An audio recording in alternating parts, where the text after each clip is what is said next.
Libertarian Party. Interesting. Woo! Yeah.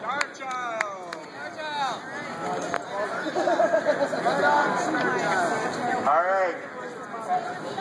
Thanks so much, everybody, for coming out for this. I'm going to probably keep this on the short side because I've got a cold and I'm not feeling at my peak right now. But, you know, it's important to be out here. Sometimes it may seem insignificant what we're doing, you know, but I'm sure a lot of you have heard the famous quote from Margaret Mead, you know, never doubt that a small group of committed people can change the world. Yeah. The only thing it ever has. Another quote that I'd like to leave you with is one I've been using a lot recently, is another woman named Alice Walker. And she said that the most common way that people give up power is by assuming that they don't have any. We have power. The people always have power.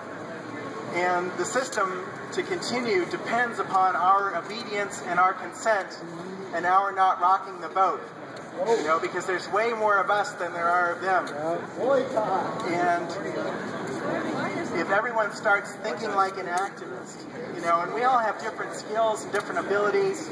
You know, some of us are good speakers, some of us are good writers, some of us know lots of people. You know, if you have a bunch of friends on Facebook or Twitter or in your social network, you know, you can help get these ideas out to people, especially if they're people that aren't usually interested in politics.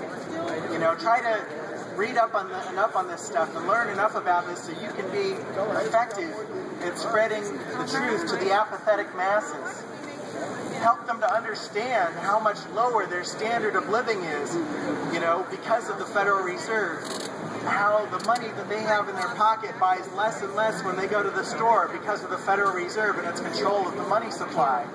You know, how people around the world are suffering because of this institution, because the United States dollar is the world's reserve currency.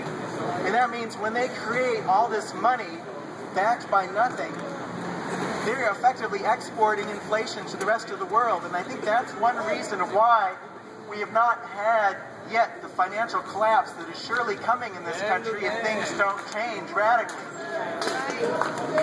You look at countries like Iceland and Cyprus that was mentioned earlier, and Greece and Ireland, you know, they've all had debt crises that severely disrupted the economy in those places, threw many people out of work, caused a lot of suffering, worse than has happened in this country yet. But those were just the beginnings of what's coming, because, you know, the international bankers basically, when these things pop up, you know, they shuffle the money around. It's like rearranging deck chairs on the Titanic. You know, Greece gets into trouble because their government spends more money than they're taking in, you know, and so the rest of the Eurozone has to bail them out. Or Cyprus gets into trouble, you know, and Russia, you know, with its newfound oil wealth, has to come in and give them money. And, you know, but the United States, you know, this whole too big to fail thing is a double-edged sword, because the fact that it's too big to fail, I mean, there's going to be nobody there to bail out the dollar when the dollar collapses. And they can only shuffle the chairs around so long until the inflation catches up, because when you put more and more money into the world and fewer goods are being chased by more and more currency, you know, whether that currency is in physical form, like the dollars you can actually see in your wallet, or like the vast majority of it is simply in electronic form, you know, in people's bank account numbers, you know, at these banks and at the Federal Reserve and the IMF and all these other organizations that are colluding to rip people off. You know, and a lot of people think it's the fault of the corporations, and there's some truth to that, but the governments are like super corporations. Not only are they trying to make money at our expense, you know, like other corporations are by selling us things, but governments are trying to run our lives. They think they have a mandate to control us because they're elected, they're democratic, they're run by the people, you know. Some people say, oh, they are the people. You know, they try to make us think that we're them, and so whatever they're doing is okay because we're really doing it to ourselves. Nonsense. They're doing it to us.